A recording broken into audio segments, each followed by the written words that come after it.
জান্নাতের 8টি দরজা রয়েছে। জান্নাত একটি, দরজা 8টি।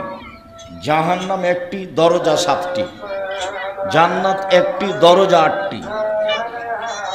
জাহান্নাম একটি, দরজা 7টি। তো 8টি দরজার একটি দরজার নাম হলো রায়ান, মানে পানি পান করে তৃপ্তি লাভ করা। রাসূল সাল্লাল্লাহু আলাইহি সাল্লাম বলেন, মান দাখালা শারিবা লাম শারিবা লাম ইয়াজমা আবাদান। যে ব্যক্তি রায়ান জান্নাতে প্রবেশ করবে সে আর কোনোদিন পিপাসিত হবে না কিয়ামত পর্যন্ত। মানে আর কোনোদিন, কিয়ামত মানে কিয়ামতের দিনই তো প্রবেশ করবে, আর কোনোদিন সে পিপাসিত হবে না। তিনি বলেন, যা দাখালা আখিরুহুম উগলেকা, সিয়াম পালনকারীর শেষ ব্যক্তি জান্নাতে প্রবেশ করলে এই দরজা বন্ধ করা হবে, অন্য কোনো মানুষ আর এই দরজা দিয়ে ঢুকতে পাবে না। কথাটি আরও স্পষ্ট করি, বুখারী মুসলিমের হাদিসে এসেছে, রাসূল সাল্লাল্লাহু আলাইহি সাল্লাম বলেন, 8টি দরজা থেকে ফেরেশতারা বিচারের দিন স্বাগত জানাবে। যারা দান করে, দানের দরজা থেকে ফেরেশতাগণ বলবেন, আসেন এই দরজা দিয়ে আসেন। যারা দান করেছেন এই দরজা দিয়ে আসেন। আসেন যারা হজ করেছেন এই দরজা দিয়ে আসেন।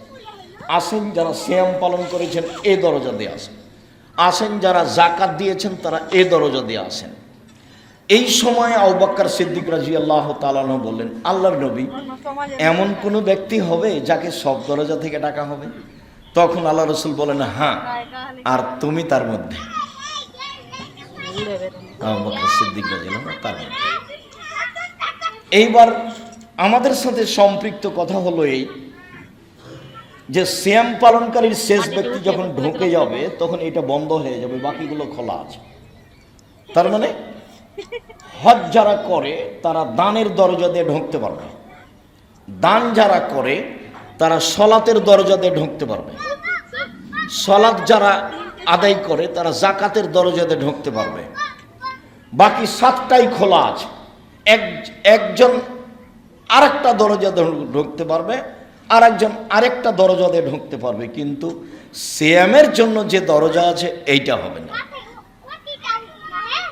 ইবাদতের জগতে ভিন্ন ধরনের ইবাদত হলো সিয়াম।